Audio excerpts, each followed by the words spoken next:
Fala pessoal, tudo bem com vocês? Vamos dar seguimento aqui à nossa aula anterior. Na verdade, ela é a continuação da aula 1. Vocês viram que o material, a aula é bastante extensa, essa primeira aula, que eu resolvi trazer uma abordagem geral aí de operação do equipamento, aproveitando não só trazer o equipamento, como operar o equipamento em si, né? Mas entendermos aí o funcionamento de alguns componentes que fazem parte aí do equipamento de raio-x, né, convencional.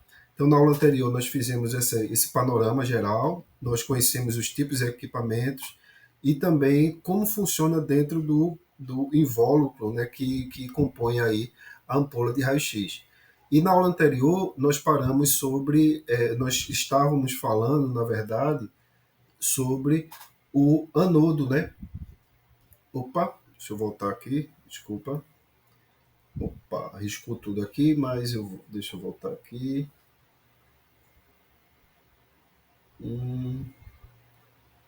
Perfeito. Então, nós estávamos falando dos tipos de anodo, né, que compõem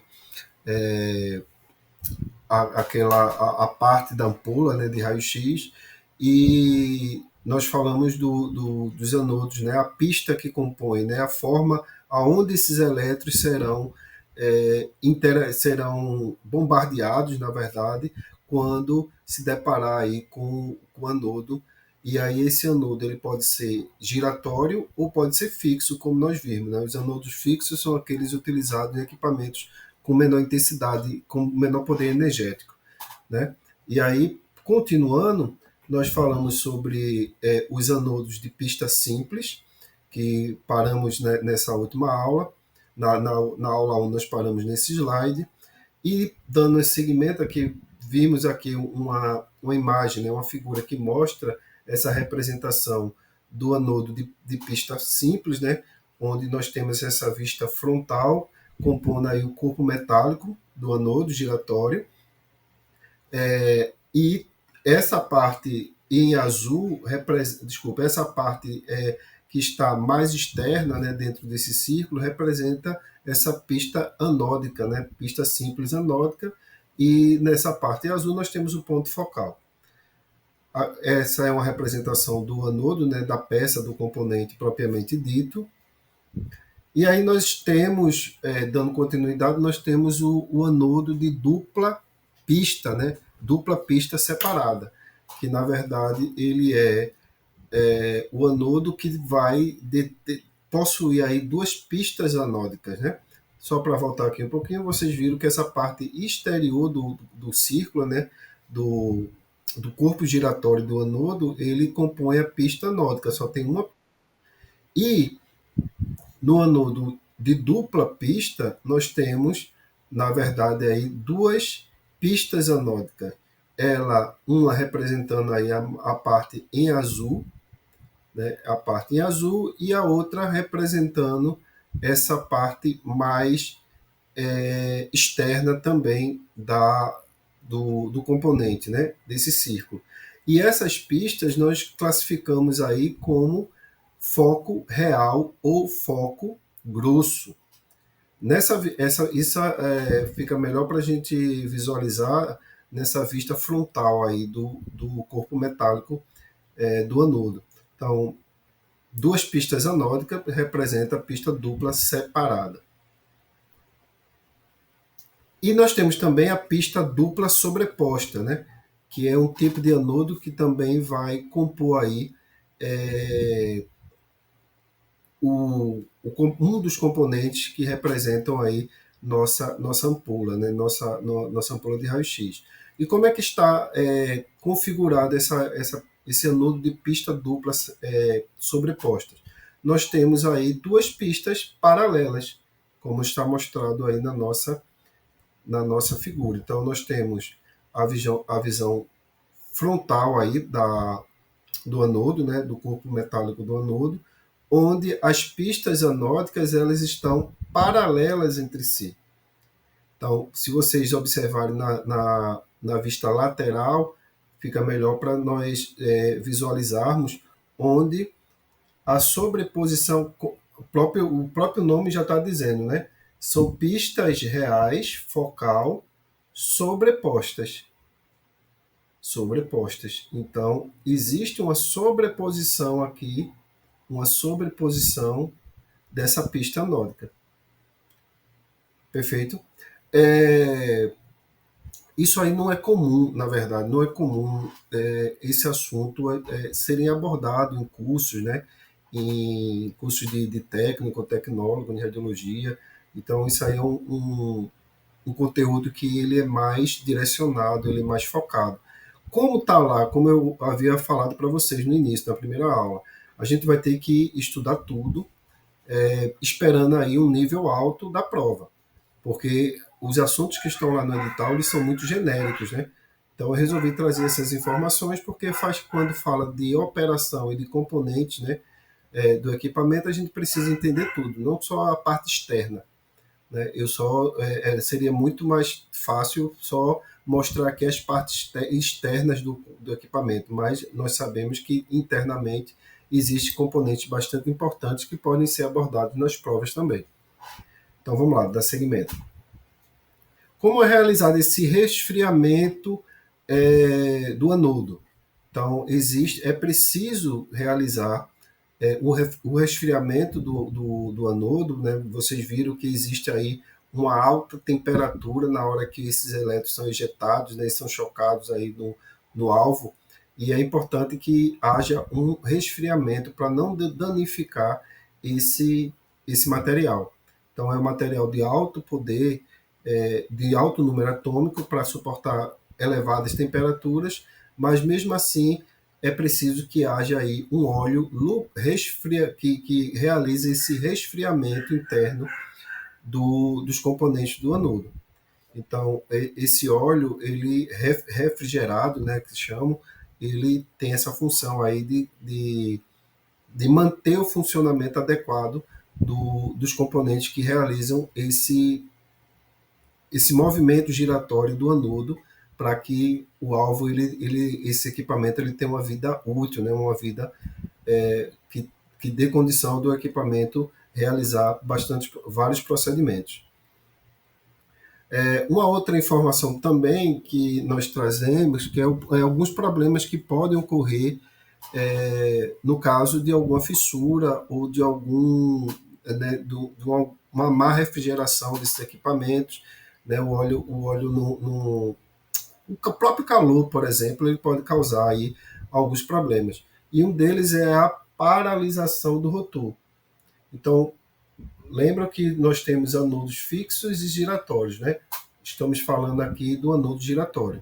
Então, um dos problemas que pode ocasionar no anodo é quando esse anodo giratório ele para de rodar, né? Há uma paralisação do rotor, né? Do motor.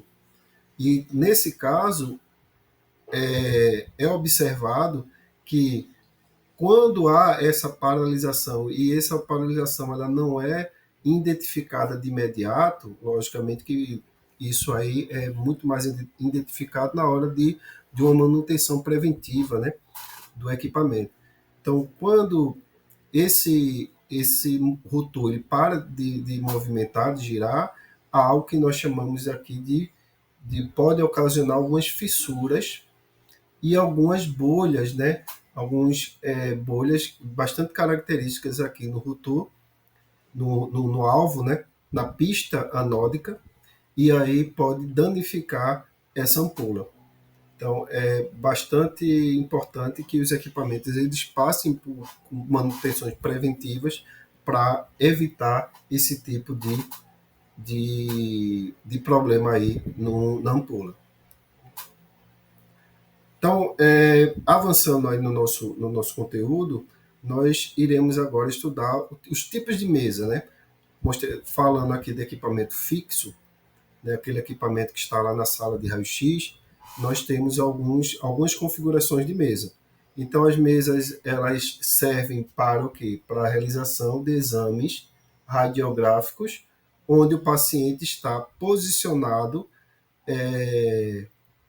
de forma ou em decúbito ventral ou em decúbito dorsal, vai depender da configuração do exame, mas a mesa ela é um dos componentes do equipamento que vai realizar aí o posicionamento do paciente para a realização do exame. E além disso, a própria mesa ela tem o suporte onde vai ser posicionado ou acondicionado o receptor de imagem, né? Então nós temos a bandeja lá na mesa que será inserido o chassi, né, o receptor de imagem para realização da imagem radiográfica, da aquisição da imagem.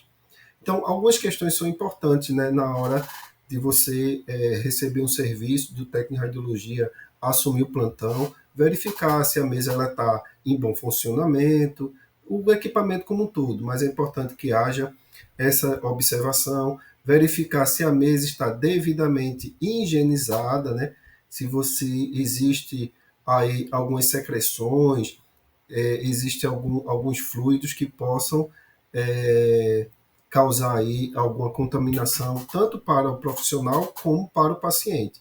É importante que sempre que possível, né, ofereça algum material que vá é, diminuir esse contato direto, né, com o paciente e a mesa, né, é importante, principalmente em crianças, né, pacientes, serviços que têm uma demanda de politraumatizado, de emergência, de urgência, né, UPA, alguma coisa, é importante que entre um paciente e outro se realize a devida higienização, nome difícil, né, para mim, dos da mesa, né, para receber o outro paciente. É importante isso, até para o técnico também, na hora de manusear, tocar aí algum material, alguma substância que possa causar algum problema ao técnico. Então, a mesa ela tem alguns pontos importantes na hora do posicionamento do paciente. Então, quando formos tratar de alguns exames, né, que nós iremos aqui, alguns exames realizados no serviço de imagem, nós iremos usar como referência alguns pontos importantes na mesa. Uma delas é a nossa LCM, que todo mundo sabe que é a linha central da mesa.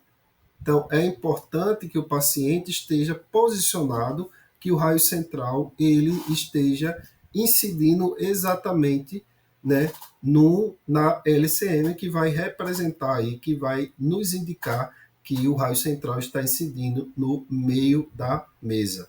Então, a mesa ela vem com essa informação, com essa linha que representa aí o centro da mesa.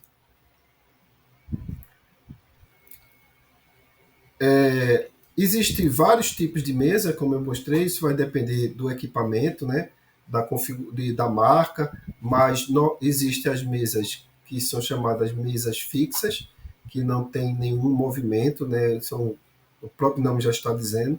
Mesas com movimento só transversal, mesa com movimento total, que é o que espera-se, é o que é mais comum ser encontrado nos serviços de radiologia.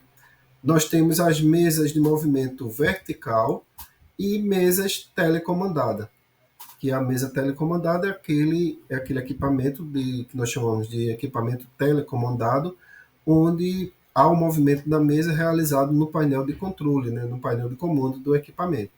Esse equipamento é bastante utilizado aí no exames de contraste, exame contrastado.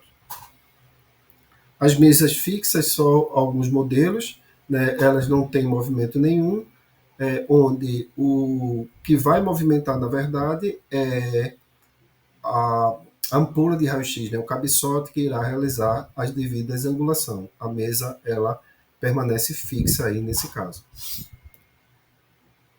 As mesas com movimento transversal, então eu só tenho o movimento de um lado para o outro aqui, como está representada, né? Eu não tenho o movimento de subir, né, e descer, né?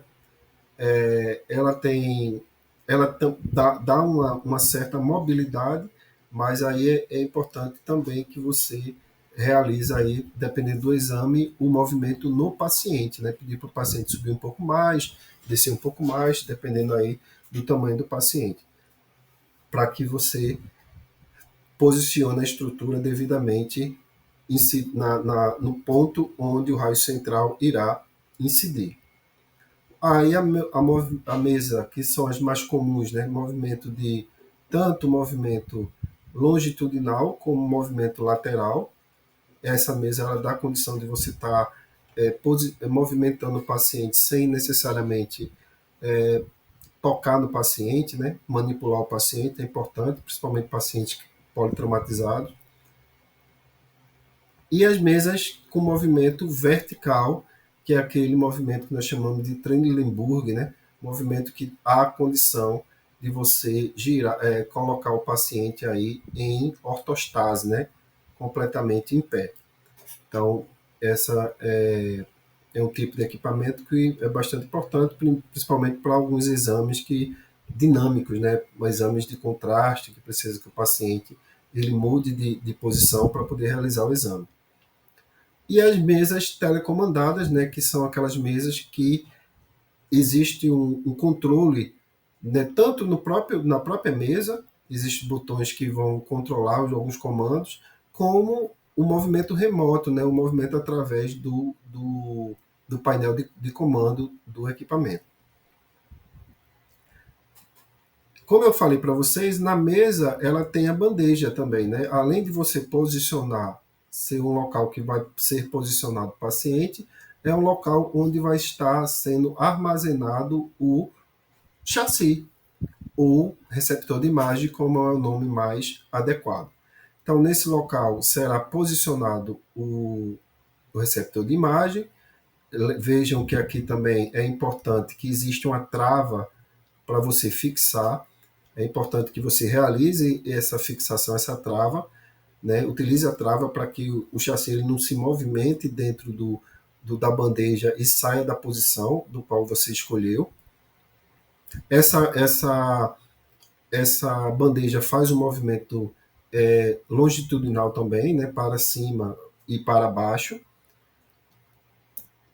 E também, dentro da bandeja, nós temos um outro componente, tanto na bandeja como no book mural, que é chamado de grade antidifusora.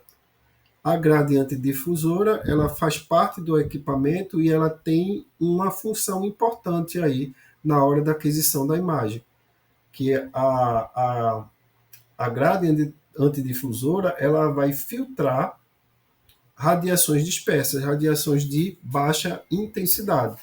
Lembra que eu falei no início, que na aula anterior, que os feixes de baixa intensidade eles vão causar um prejuízo na imagem. Ele vai tornar aí a imagem escurecida ou imagens borradas. Então, é importante, lembra que lá no cabeçote, ele tem já um filtro, né? Logo imediatamente após a janela, né, de exposição do raio-x, dos feixes de raio-x, tem uma filtração. E também o próprio paciente também realiza esse papel de filtração dos feixes de baixa intensidade. Além disso, quando os feixes eles saem, eles interagem com o paciente e vão até em direção do receptor de imagem, nesse caminho há a grade antidifusora, que tem o papel de filtrar esses feixes dispersos ou feixes de baixa intensidade. Então, as grades antidifusoras elas podem ser móveis ou fixas. Então, nós temos aqui uma representação muitas vezes não é visível, né? A grade antidifusora, ela está no componente interno, mas nós temos a representação da grade antidifusora. Então, essa imagem ela mostra como vai funcionar. Ó. Então, nós temos a grade antidifusora entre a bandeja e o chassi, o paciente, né, o objeto e a superfície que é a mesa. Então, ao interagir aqui, com os feixes de raio-x interagir com o paciente e com a mesa, a grade ela tem esse papel de direcionar os feixes de maior intensidade. Então, quais são as características da grade? Aqui, ó, ela tem algumas lâminas, né, que na verdade são fatias de chumbo, e tem um intervalo entre uma fatia e outra, né, que é um material que nós chamamos de material radiotransparente, onde os raios-x irão ultrapassar.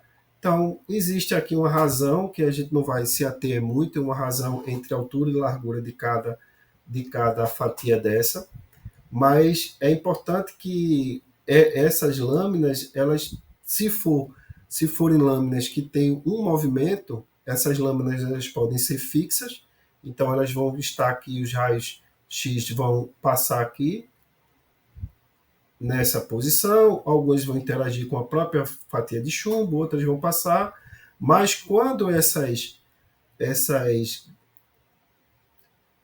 desculpa, deixa eu voltar aqui, quando essas grades são móveis, então ela acompanha aí o movimento de emissão de raio-x, e aí esse movimento de translação ela faz com que filtre os feixes de baixa intensidade. É um movimento que acompanha esse momento que a exposição é realizada.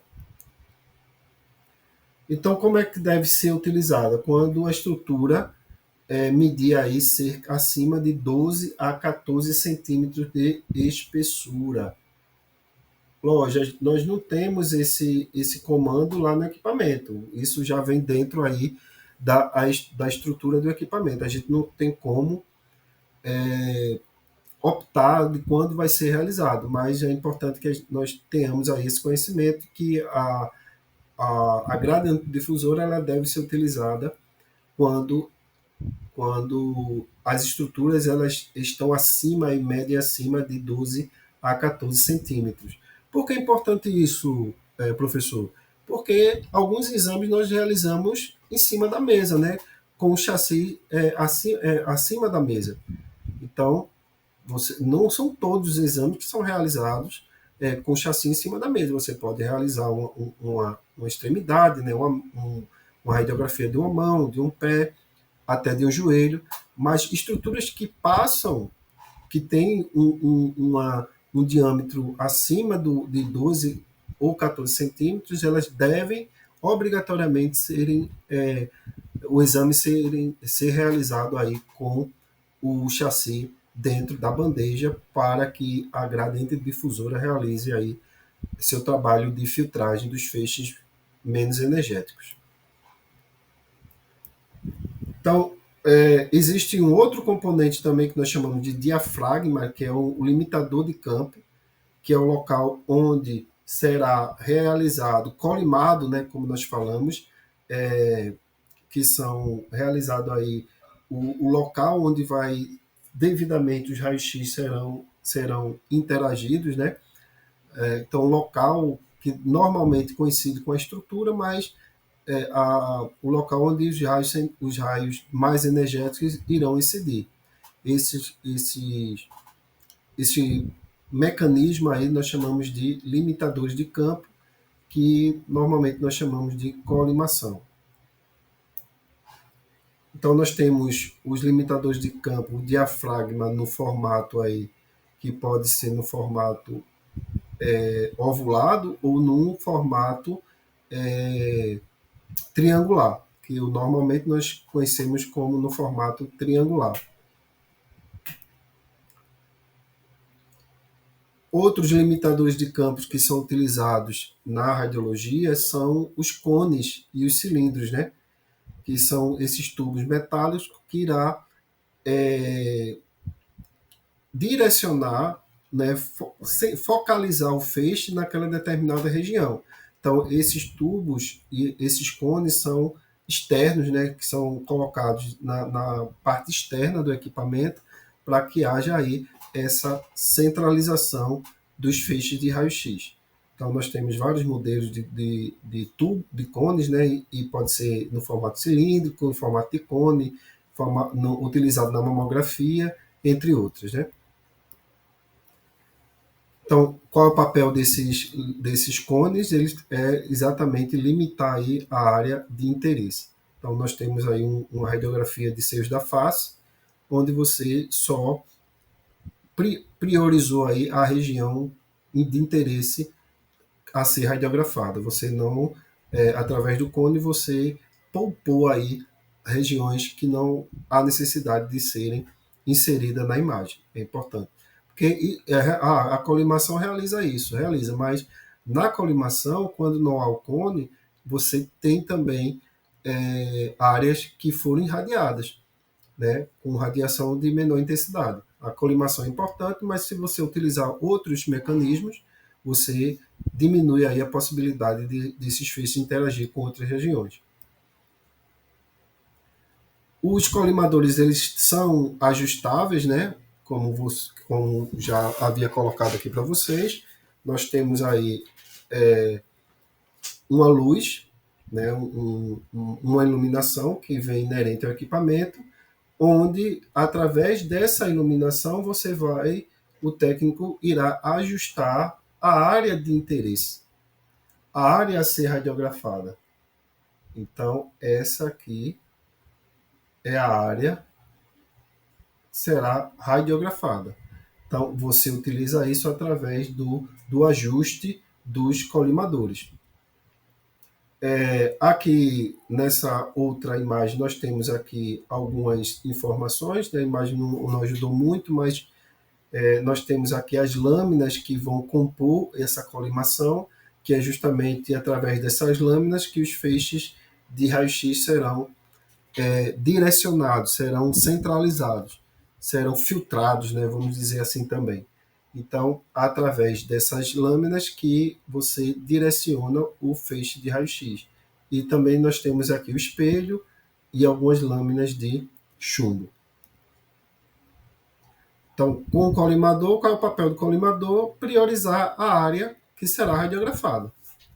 Então, é importante. Você não vai realizar uma radiografia de mão com todo o campo aberto, né? Com toda a colimação aberta, porque você vai estar inserindo outras estruturas dentro da imagem e você também irá expor regiões que não são necessárias à exposição à radiação.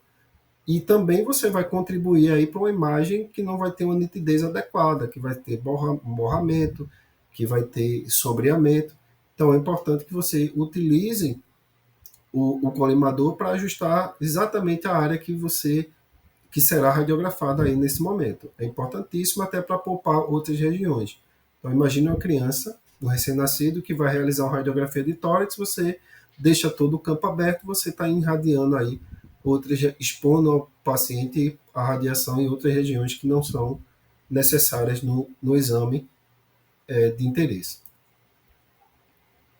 Existe também alguns componentes que são utilizados na radiologia, que são os divisores de chumbo. Então, você quer realizar mais de uma incidência no mesmo chassi, no mesmo receptor de imagem. Então, você pode utilizar esses divisores de chumbo para poupar uma parte do chassi, a radiação, você realiza do outro lado o exame e depois você utiliza a outra parte, a outra divisória, para realizar uma outra incidência.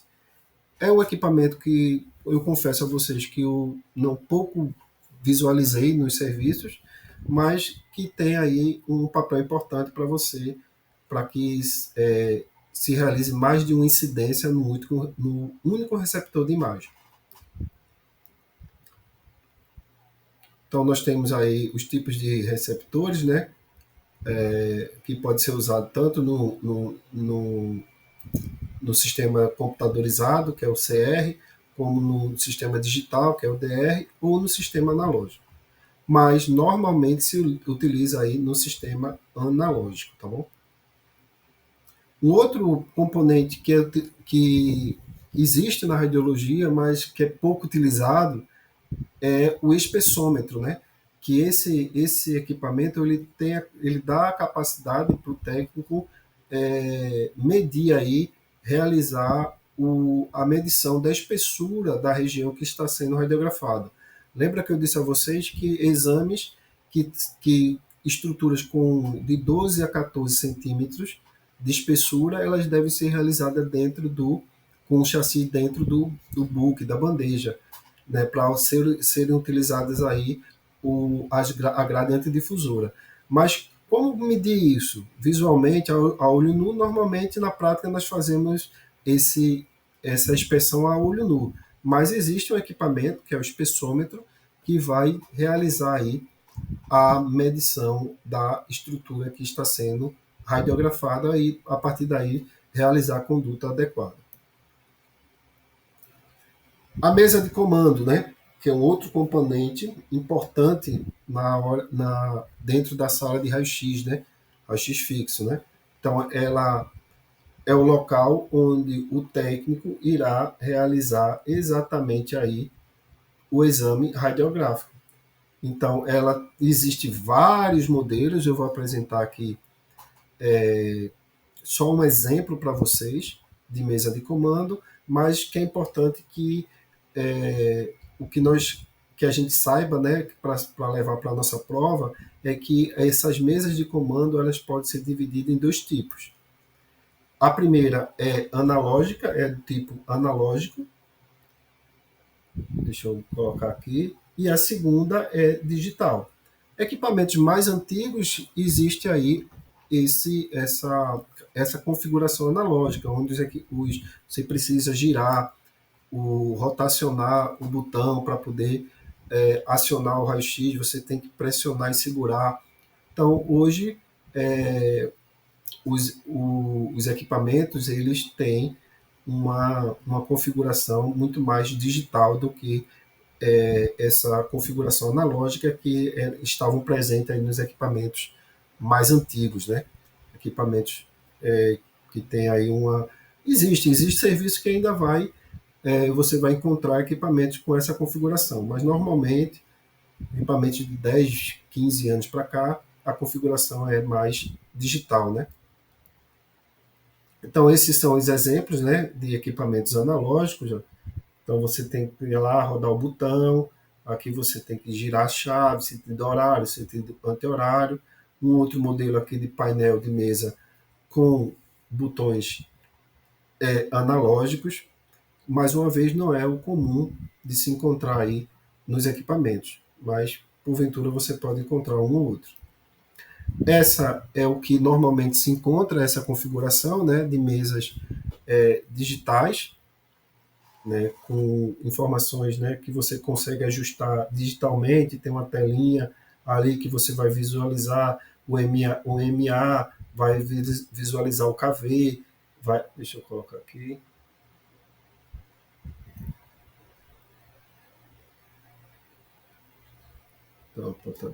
Então aqui nós temos aqui a visualização do MA, o segundo, a composição aí, o produto aqui do MA com o segundo, que é o MAS, e aqui os valores de KV. Aqui nós temos uma chavezinha de segurança, quando o equipamento dá algum problema, você precisa, de forma imediata, né, cessar toda toda a parte elétrica, né, do equipamento, você consegue ajustar aqui foco fino, foco grosso. Então, normalmente, esses são os comandos mais utilizados nas mesas e você realiza isso de forma digital. Aqui é um outro componente, aqui um outro modelo de mesa que eu trouxe para vocês para a gente entender aqui os comandos mais importantes numa mesa de comando de um equipamento de raio-x fixo, né? Nós temos aqui o controle automático de exposição, onde é importante que a legislação ela traz a obrigatoriedade desse dispositivo estar presente nos novos equipamentos de raio-x, que é o controle automático de exposição. Nós temos aí um outro gerador, o gerador que vai fixar o tempo de exposição automaticamente. Então, ele vai calcular com o que você ajustar de MAS, ele vai ajustar o tempo de exposição automaticamente. Nós temos o produto, que é o MAS. Então, você coloca lá o MA, com mais o tempo, você tem um produto que é o MAS, e aí vai depender do exame que vai ser realizado, que será realizado. A densidade, que vai corrigir a luminosidade da radiografia, então alguns equipamentos têm essa possibilidade. No caso de alguns equipamentos, vai trazer essa tomografia linear ou planigrafia, que não é muito comum nesses equipamentos. A opção de você ajustar foco fino e foco grosso. Se você está utilizando mais de um tubo, esse aí também é uma cara que você não encontra normalmente nos equipamentos. Se o exame está sendo realizado no book da mesa ou no book mural, existe essa opção também. Se está sendo realizado fora do book, é importante que você informe isso ao equipamento. Se você vai usar a tomografia, a opção de tomografia linear, se você vai usar qual o tipo de ecrã que você está utilizando, isso não é comum a gente ajustar, e sim, que é o mais utilizado, que é o controle de KV e o controle de MAS. E depois que forem realizados todos esses ajustes, nós temos o que? Nós temos o, a luzinha que vai indicar a exposição e o botão que vai disparar a exposição, que vai liberar a exposição para a realização da imagem. Com isso, gente, nós terminamos aqui, né, que na verdade foi a sequência da aula 1. Nós finalizamos esse material que foi extenso aí e voltamos na próxima semana com a aula 3 e a aula 2. Lembrando para vocês, dizendo que todo material que vai ser construído está no início ainda, está no início, mas todo material que vai ser construído, ele vai estar de acordo com o nosso edital. Então, eu estou fazendo um levantamento das questões da banca e de fora da banca, de o que normalmente são cobrados, quais são os assuntos que são normalmente cobrados. Então, é importante que se faça isso. Então, não fiquem angustiados. Então, eu estou trazendo que normalmente são informações de assuntos que são cobrados na prova de vocês. Tá bom? Então, na próxima aula, nós iremos avançar naquele cronograma e aí às vezes teremos aí a necessidade de não cumprir rigorosamente aquela sequência, dependendo do assunto, mas que todo o assunto do edital será estudado até o final. Também vamos fazer realização de simulados, iremos resolver questão, iremos, mas a prioridade agora é o conteúdo teórico, que nós aí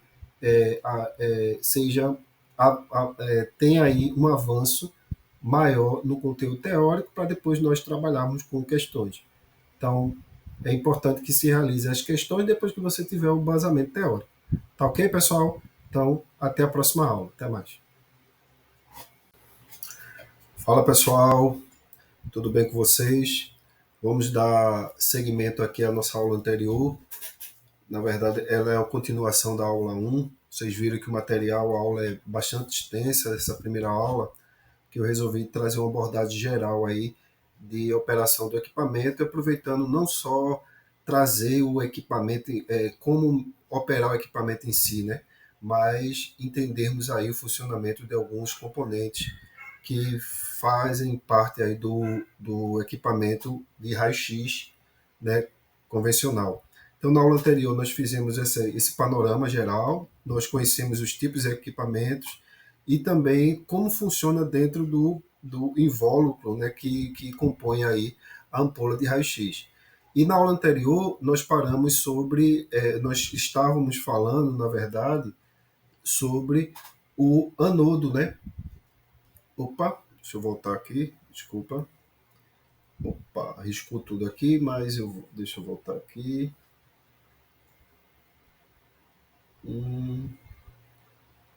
Perfeito. Então, nós estávamos falando dos tipos de anodo, né, que compõem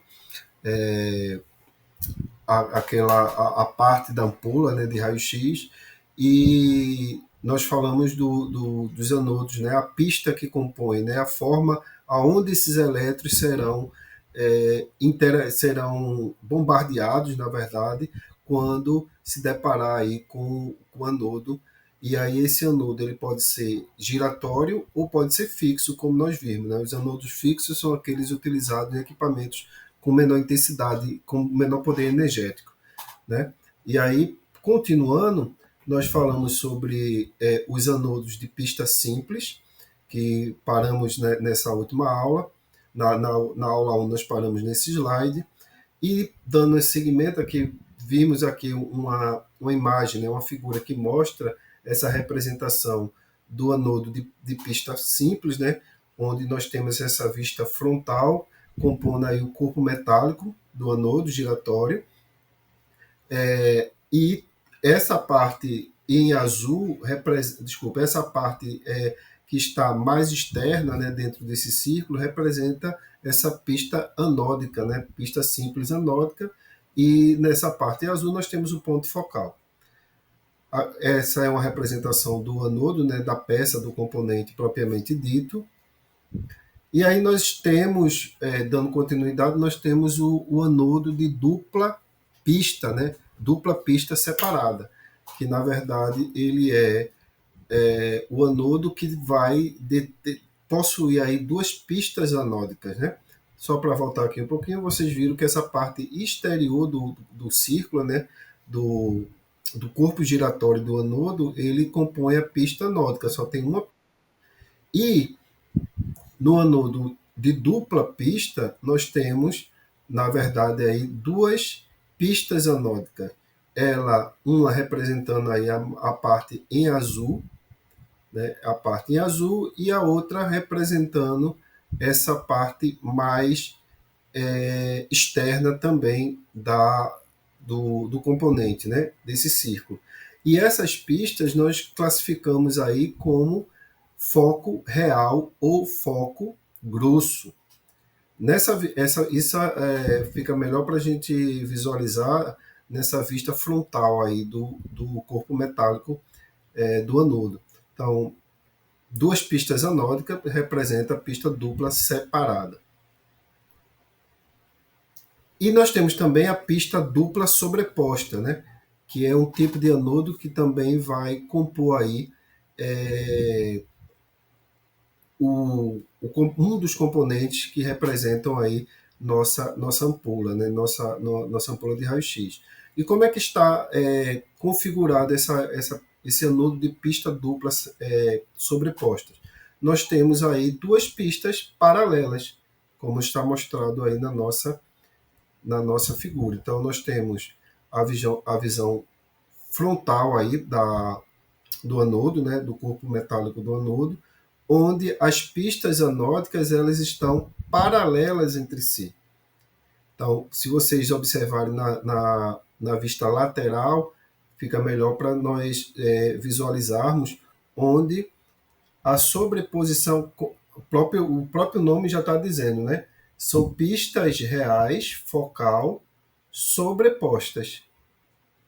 Sobrepostas. Então, existe uma sobreposição aqui, uma sobreposição dessa pista anódica. Perfeito? Isso aí não é comum, na verdade, não é comum esse assunto serem abordado em cursos, né? Em cursos de técnico, tecnólogo, em radiologia.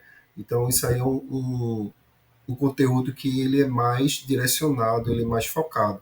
Como está lá, como eu havia falado para vocês no início, na primeira aula, a gente vai ter que estudar tudo, esperando aí um nível alto da prova, porque os assuntos que estão lá no edital eles são muito genéricos, né? Então eu resolvi trazer essas informações porque quando fala de operação e de componentes, né, do equipamento, a gente precisa entender tudo, não só a parte externa, né? Seria muito mais fácil só mostrar aqui as partes externas do equipamento, mas nós sabemos que internamente existem componentes bastante importantes que podem ser abordados nas provas também. Então vamos lá, dar seguimento. Como é realizado esse resfriamento do anodo? Então, é preciso realizar o resfriamento do anodo, né? Vocês viram que existe aí uma alta temperatura na hora que esses elétrons são ejetados, né, são chocados aí no alvo, e é importante que haja um resfriamento para não danificar esse material. Então, é um material de alto poder, de alto número atômico para suportar elevadas temperaturas, mas mesmo assim é preciso que haja aí um óleo que realize esse resfriamento interno dos componentes do anodo. Então, esse óleo, ele refrigerado, né, que se chama, ele tem essa função aí de manter o funcionamento adequado dos componentes que realizam esse movimento giratório do anodo para que o alvo, esse equipamento, ele tenha uma vida útil, né, uma vida que dê condição do equipamento realizar vários procedimentos.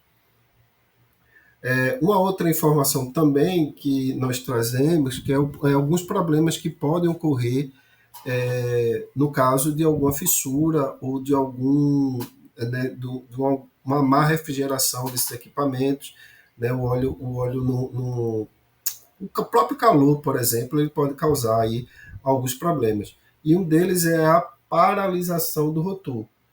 Então, lembra que nós temos anodos fixos e giratórios, né? Estamos falando aqui do anodo giratório. Então, um dos problemas que pode ocasionar no anodo é quando esse anodo giratório ele para de rodar, né? Há uma paralisação do rotor, né? Do motor. E nesse caso é observado que quando há essa paralisação e essa paralisação ela não é identificada de imediato, logicamente que isso aí é muito mais identificado na hora de uma manutenção preventiva, né, do equipamento.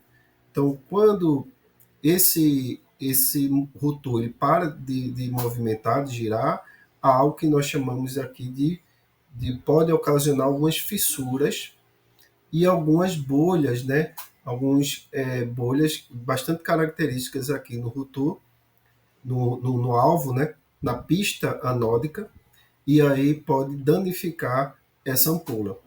Então, é bastante importante que os equipamentos eles passem por manutenções preventivas para evitar esse tipo de problema aí na ampola. Então, avançando aí no nosso conteúdo, nós iremos agora estudar os tipos de mesa, né? Falando aqui de equipamento fixo, né? Aquele equipamento que está lá na sala de raio-x, nós temos algumas configurações de mesa. Então, as mesas elas servem para o quê? Para a realização de exames radiográficos, onde o paciente está posicionado de forma ou em decúbito ventral ou em decúbito dorsal, vai depender da configuração do exame, mas a mesa ela é um dos componentes do equipamento que vai realizar aí o posicionamento do paciente para a realização do exame. E além disso, a própria mesa ela tem o suporte onde vai ser posicionado ou acondicionado o receptor de imagem, né? Então nós temos a bandeja lá na mesa que será inserido o chassi, né, o receptor de imagem para realização da imagem radiográfica, da aquisição da imagem. Então algumas questões são importantes, né, na hora de você receber um serviço do técnico de radiologia, assumir o plantão, verificar se a mesa está em bom funcionamento, o equipamento como um todo, mas é importante que haja essa observação, verificar se a mesa está devidamente higienizada, né? Se existe aí algumas secreções, existe alguns fluidos que possam causar aí alguma contaminação, tanto para o profissional como para o paciente. É importante que sempre que possível, né, ofereça algum material que vá diminuir esse contato direto, né, com o paciente e a mesa, né, é importante, principalmente em crianças, né, pacientes, serviços que têm uma demanda de politraumatizado, de emergência, de urgência, né, UPA, alguma coisa, é importante que entre um paciente e outro se realize a devida higienização, nome difícil, né, para mim, dos da mesa, né, para receber o outro paciente. É importante isso, até para o técnico também, na hora de manusear, tocar aí algum material, alguma substância que possa causar algum problema ao técnico. Então, a mesa, ela tem alguns pontos importantes na hora do posicionamento do paciente.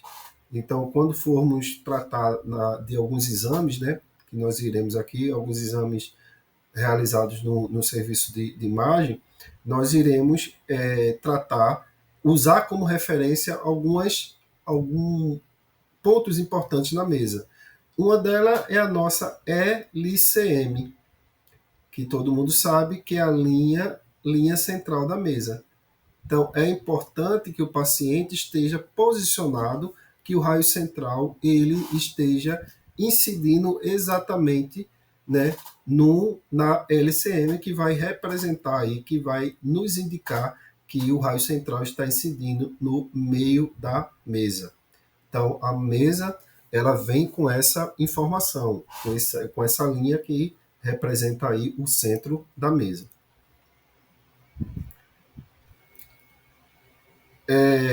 Existem vários tipos de mesa, como eu mostrei, isso vai depender do equipamento, né, da marca, mas existem as mesas que são chamadas mesas fixas, que não tem nenhum movimento, né, o próprio nome já está dizendo.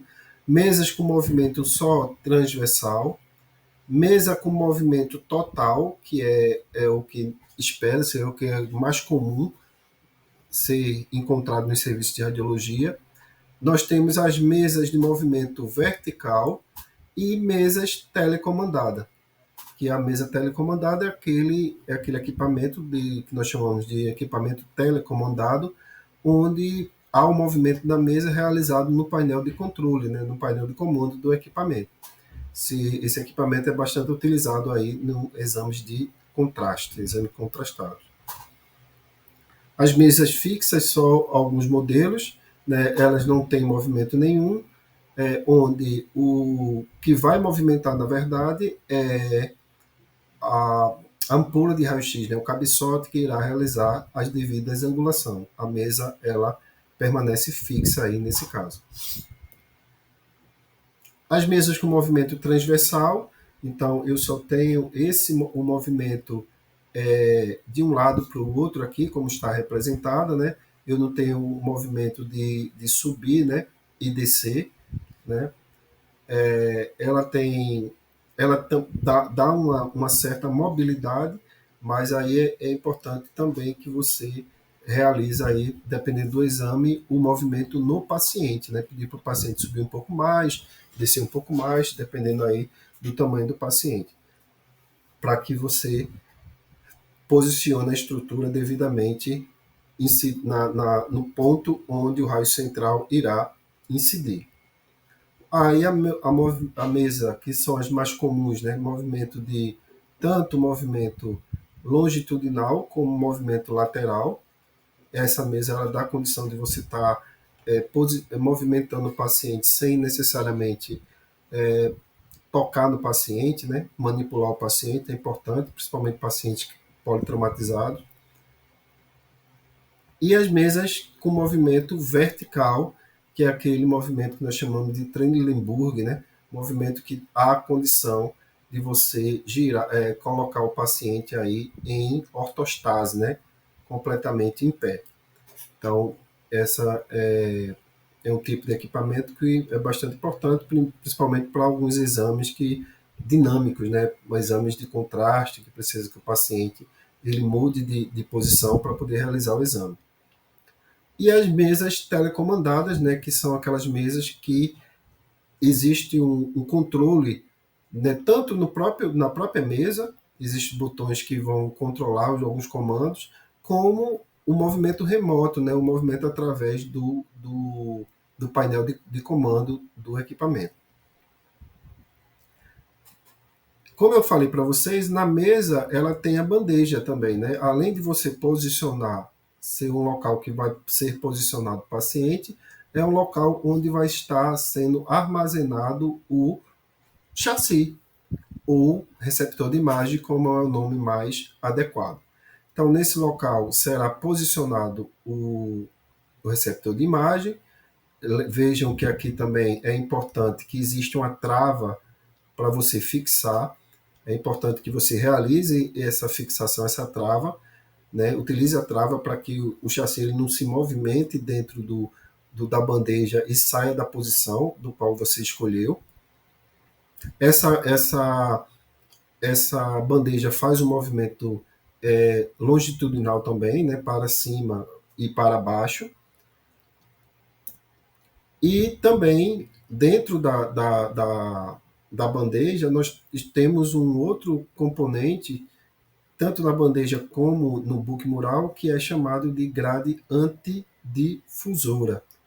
A grade antidifusora, ela faz parte do equipamento e ela tem uma função importante aí na hora da aquisição da imagem, que é a grade antidifusora, ela vai filtrar radiações dispersas, radiações de baixa intensidade. Lembra que eu falei no início, que na aula anterior, que os feixes de baixa intensidade eles vão causar um prejuízo na imagem. Ele vai tornar aí a imagem escurecida ou imagens borradas. Então, é importante, lembra que lá no cabeçote, ele tem já um filtro, né? Logo imediatamente após a janela, né, de exposição do raio-x, dos feixes de raio-x, tem uma filtração. E também o próprio paciente também realiza esse papel de filtração dos feixes de baixa intensidade. Além disso, quando os feixes eles saem, eles interagem com o paciente e vão até em direção do receptor de imagem, nesse caminho há a grade antidifusora, que tem o papel de filtrar esses feixes dispersos ou feixes de baixa intensidade. Então, as grades antidifusoras elas podem ser móveis ou fixas.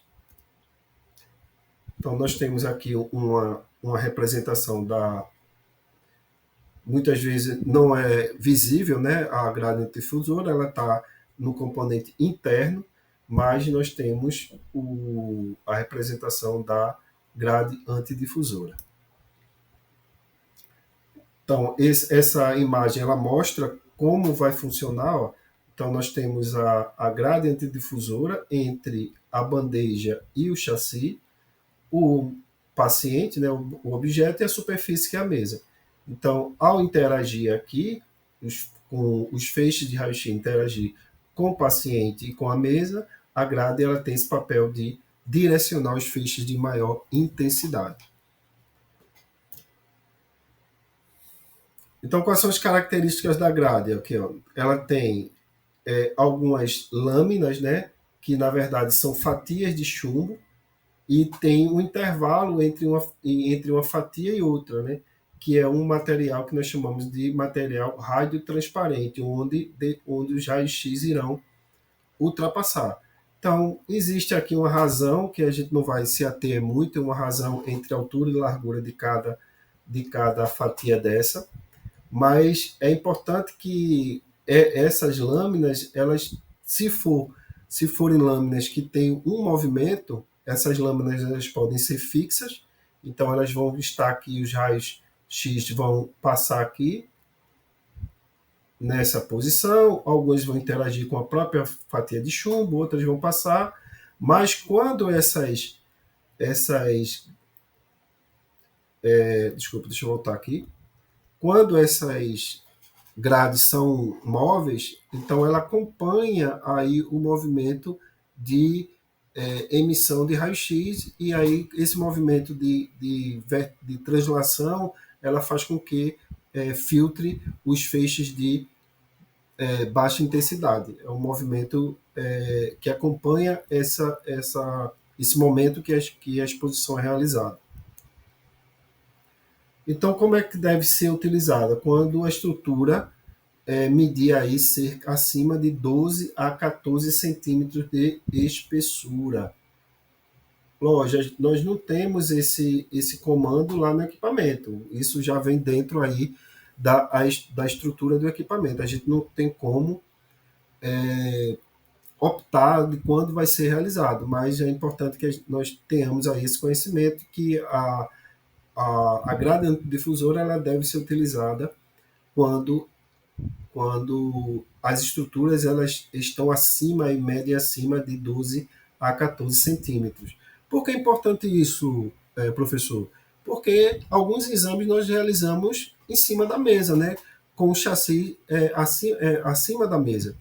Então, não são todos os exames que são realizados com o chassi em cima da mesa. Você pode realizar uma extremidade, né? Uma radiografia de uma mão, de um pé, até de um joelho, mas estruturas que passam, que têm um diâmetro acima de 12 ou 14 centímetros, elas devem obrigatoriamente o exame ser realizado aí com o chassi dentro da bandeja para que a gradiente difusora realize aí seu trabalho de filtragem dos feixes menos energéticos. Então, existe um outro componente também que nós chamamos de diafragma, que é o limitador de campo, que é o local onde será realizado, colimado, né, como nós falamos, que são realizado aí o local onde vai devidamente os raios-x serão interagidos, né? Então, local que normalmente coincide com a estrutura, mas o local onde os raios mais energéticos irão incidir. Esse mecanismo aí nós chamamos de limitadores de campo, que normalmente nós chamamos de colimação.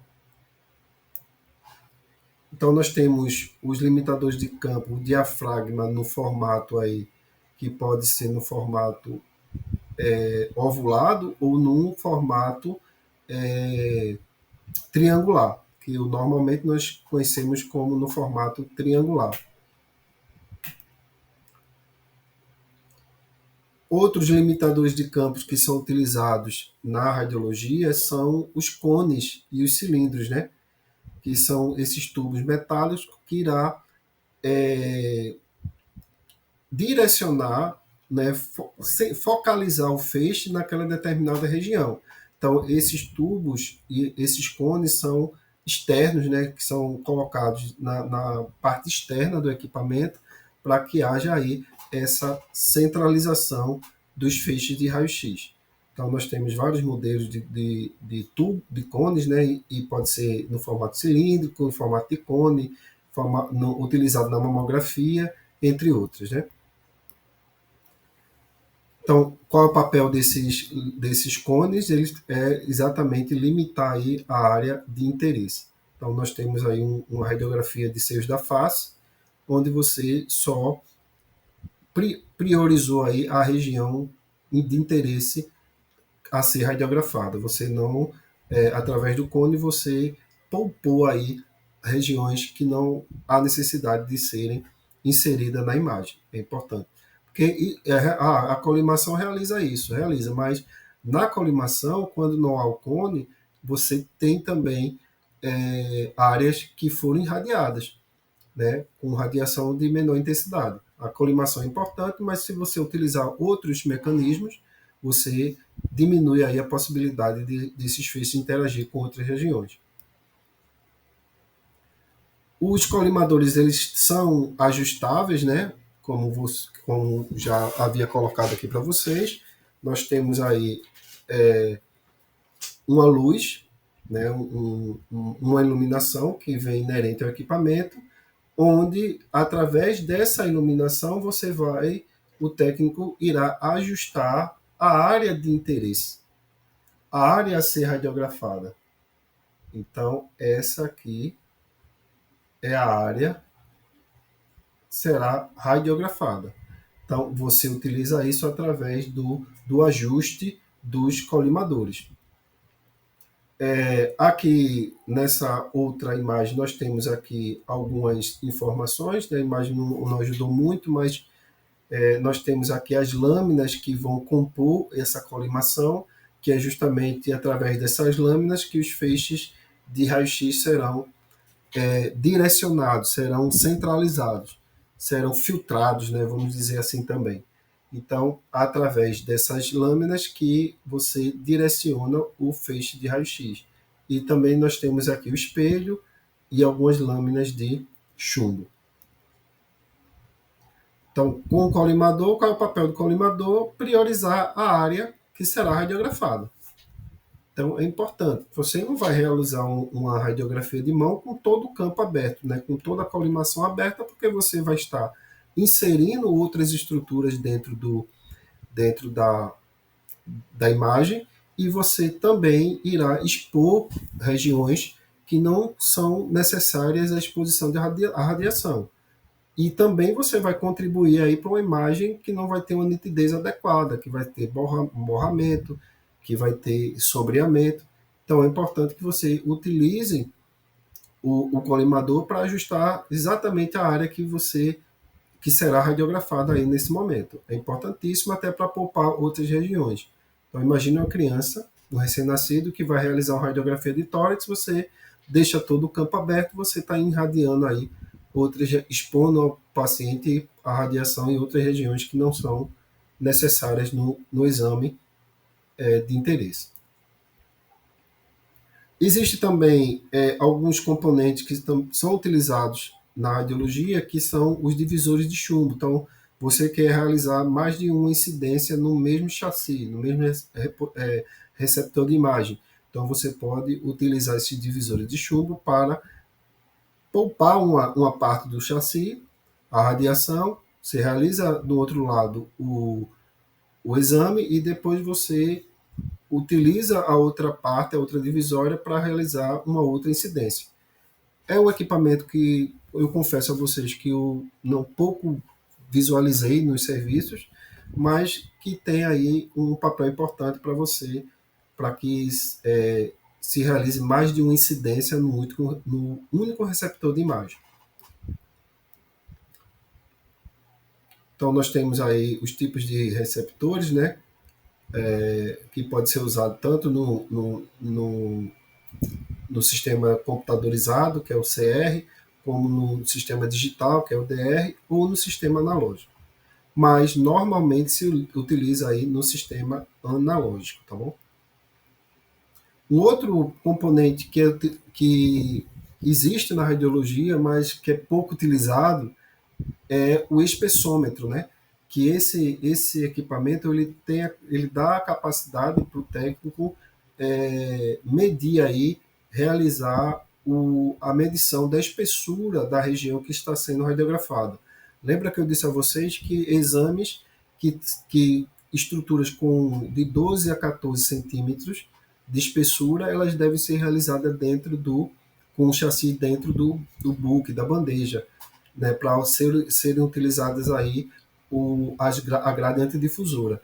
Mas como medir isso? Visualmente, a olho nu, normalmente na prática nós fazemos essa inspeção a olho nu.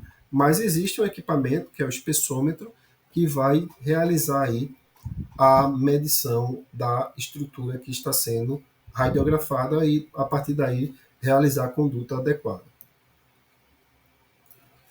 A mesa de comando, né? Que é um outro componente importante dentro da sala de raio-x, né?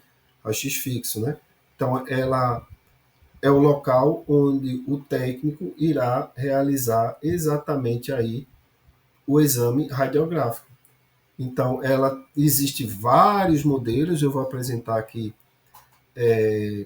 só um exemplo para vocês de mesa de comando, mas que é importante que o que a gente saiba, né, para levar para a nossa prova, é que essas mesas de comando elas podem ser divididas em dois tipos. A primeira é analógica, é do tipo analógico, deixa eu colocar aqui, e a segunda é digital. Equipamentos mais antigos existe aí essa configuração analógica, onde você precisa girar, rotacionar o botão para poder acionar o raio-x, você tem que pressionar e segurar. Então, hoje, os equipamentos eles têm uma configuração muito mais digital do que essa configuração analógica que estavam presentes aí nos equipamentos mais antigos, né? Equipamentos que tem aí uma...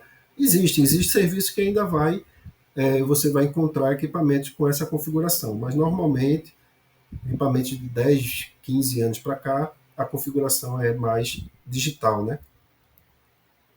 Então, esses são os exemplos, né, de equipamentos analógicos. Então, você tem que ir lá, rodar o botão, aqui você tem que girar a chave, sentido horário, sentido anti-horário. Um outro modelo aqui de painel de mesa com botões analógicos, mais uma vez não é o comum de se encontrar aí nos equipamentos, mas porventura você pode encontrar um ou outro. Essa é o que normalmente se encontra, essa configuração, né, de mesas digitais, né, com informações, né, que você consegue ajustar digitalmente, tem uma telinha ali que você vai visualizar o MA vai visualizar o KV, deixa eu colocar aqui.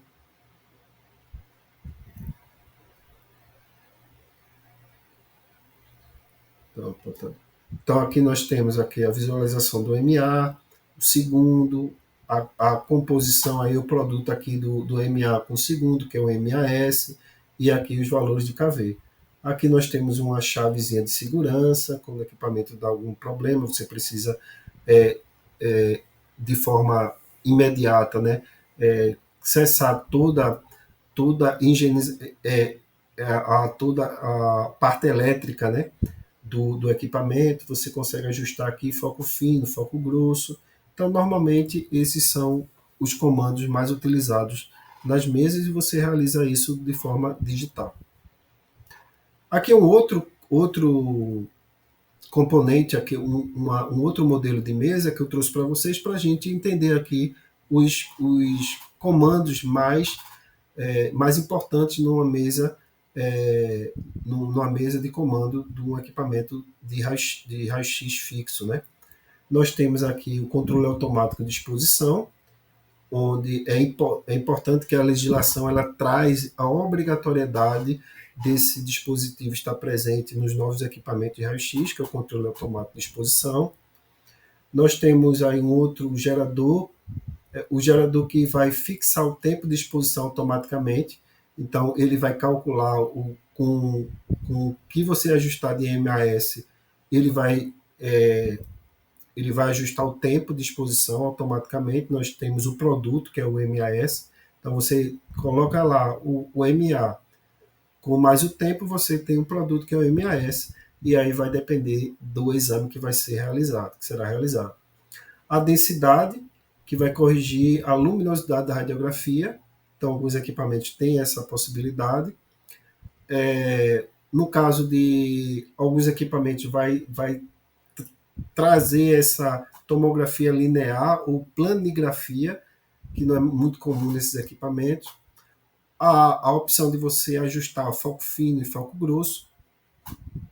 Se você está utilizando mais de um tubo, esse aí também é uma cara que você não encontra normalmente nos equipamentos. Se o exame está sendo realizado no book da mesa ou no book mural, existe essa opção também. Se está sendo realizado fora do book, é importante que você informe isso ao equipamento. Se você vai usar a tomografia, a opção de tomografia linear, se você vai usar qual o tipo de ecrã que você está utilizando, isso não é comum a gente ajustar, e sim, que é o mais utilizado, que é o controle de KV e o controle de MAS. E depois que forem realizados todos esses ajustes, nós temos o quê? Nós temos a luzinha que vai indicar a exposição e o botão que vai disparar a exposição, que vai liberar a exposição para a realização da imagem. Com isso, gente, nós terminamos aqui, né, que na verdade foi a sequência da aula 1, nós finalizamos esse material que foi extenso aí, e voltamos na próxima semana com a aula 3 e a aula 2.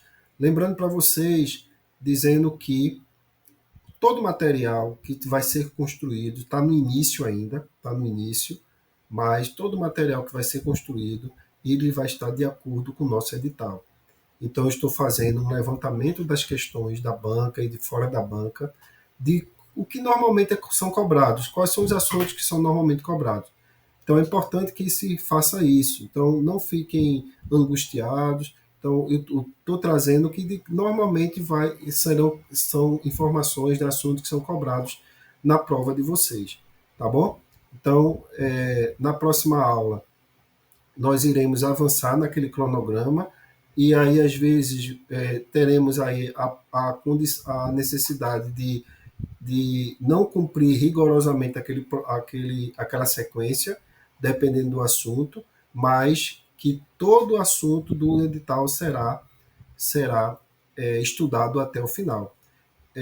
Também vamos fazer realização de simulados, iremos resolver questão, iremos, mas a prioridade agora é o conteúdo teórico, que nós aí seja tenha aí um avanço maior no conteúdo teórico para depois nós trabalharmos com questões.